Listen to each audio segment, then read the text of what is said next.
পৌষ পার্বণে চাহিদা নেই মাটির সরার, কপালে ভাঁজ পড়েছে মৃৎশিল্প বিক্রেতাদের। যেসব হাটে বাজারে মাটির তৈরি হাঁড়ি, পাতিল, থালা, গ্লাস সহ নিত্য প্রয়োজনীয় তৈজসপত্রের বিক্রি করতে দম হারিয়ে ফেলত, হাট বাজারগুলোতে তেমন বিক্রি না থাকায় মৃৎশিল্পীদের সংসার পরিচালনা করতে হিমশিম খেতে হচ্ছে। পিঠে পার্বণে নলেন গুড়ের পায়েস, পিঠে, পাটিসাপটার গন্ধে ম ম করবে চারিদিক। স্টিমার তো আছে, তবে এই পিঠের স্বাদই আলাদা হয়ে যায় যদি তা মাটির সরাতে তৈরি হয়। তাই পিঠে তৈরিতে মাটির সরা ব্যবহার এখনো অচল হয়নি। কুমোর পাড়ায় গেলে নজরে আসবে মাটির সরা। শীত মানেই নলেন গুড়ের মিষ্টি সুবাস, শীত মানেই পিঠে পায়েস, আর পিঠে পায়েসের উৎসব মানেই পৌষ পার্বণ। পৌষ পার্বণের দিন এগিয়ে আসার সাথে সাথেই মৃৎশিল্পীদের ব্যস্ততা ছিল তুঙ্গে। কয়েকদিন ধরেই চরম ব্যস্ততায় নাওয়া খাওয়া প্রায় ভুলেই গিয়েছেন খানাকুলের কুমারহাটের মৃৎশিল্পীরা। তবে যারা পৌষ সংক্রান্তিতে ঠাকুরকে পিঠে পুলি উৎসর্গ করেন, তারা এখনো মাটির সরা কেনেন। তাই তাদের দিকে তাকিয়েই সংসারের অন্যান্য কাজের ফাঁকে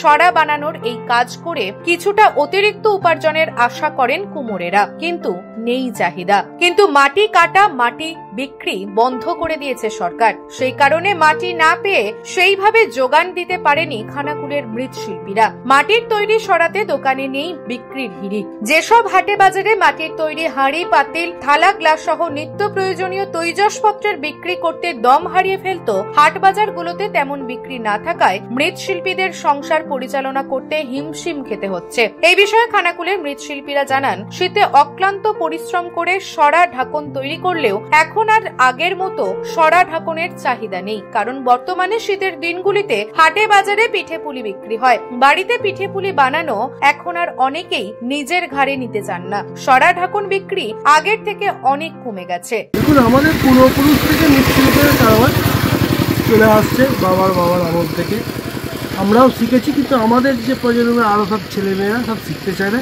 কেন আগের মতো মাটির পাওয়া যাচ্ছে না, পরিস্থিতি খারাপ, মাটিকেও দিচ্ছে না, সরকারের আপত্তি পড়ছে। এতে কি হচ্ছে, আমাদের কাজ লুপ্তপ্রায় হয়ে যাচ্ছে।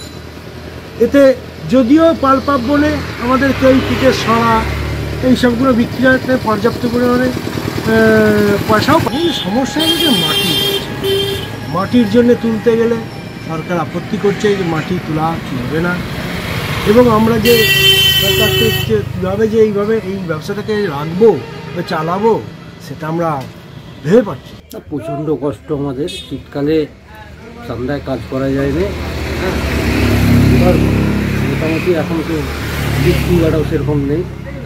আর বিশেষ করে আমাদের কাজ বন্ধ হয়ে যাবে, আমরা মাটিটা পাচ্ছি না। প্রচণ্ড কষ্ট। আর আমাদের কোনো জমি জায়গা কিছু নেই, এর মধ্যেই সংসার চালাতে হয়, এরকম ব্যাপার।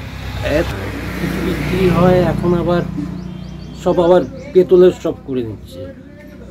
যে প্রতি বছর মাটির জিনিস কিনতে হয়, সব পেতলের সমস্ত জিনিস কিনে নিচ্ছে। ওগুলোও এখন খুবই কম। এখন সব লোহার তাওয়া বেরিয়ে গেছে।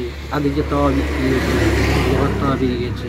এই যে আমাদের আজকে পিঠের সরা, এখান থেকে নানা রকম সব লোহার বেরিয়ে গেছে। আমাদের এটা মানে প্রথম থেকে নিয়ে এই কাজ করেই আমরা খাই। কিন্তু এখন বর্তমানে যা পরিস্থিতি পড়েছে, কিন্তু মাটি তো পাওয়া যাচ্ছে না। এখন ইলেকট্রিকের মানে সমস্ত জিনিস বেরিয়ে গেছে, তার ফলে মাটির জিনিস বিক্রি এমনি হচ্ছে যে কমে গেছে।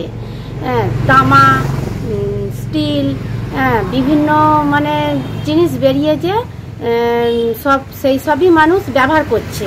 এখন সংসার চালানো ভার, এবং মানে ছেলে মেয়েদের মানুষ করা, সংসার চালানা খুবই আমরা দুষ্করণেই পড়ে আছি। নিউজ আজ বাংলা, খানাকুল। তোর ছোঁয়ায় বদলে যায় মন, যতন করে সাজাবো আজ সুখী গৃহকোণ। মন পছন্দের শেষ কথা মানি লোকপ্রিয় মার্বেল অ্যান্ড হার্ডওয়্যার, সততাই আমাদের মূলধন। Marble, tiles, bath fitting, submersible, নল ফিটিংস, এখানে পাবেন সমস্ত পরিষেবা। আমাদের ঠিকানা ঘোষপুর, রামপ্রসাদ, হুগলি।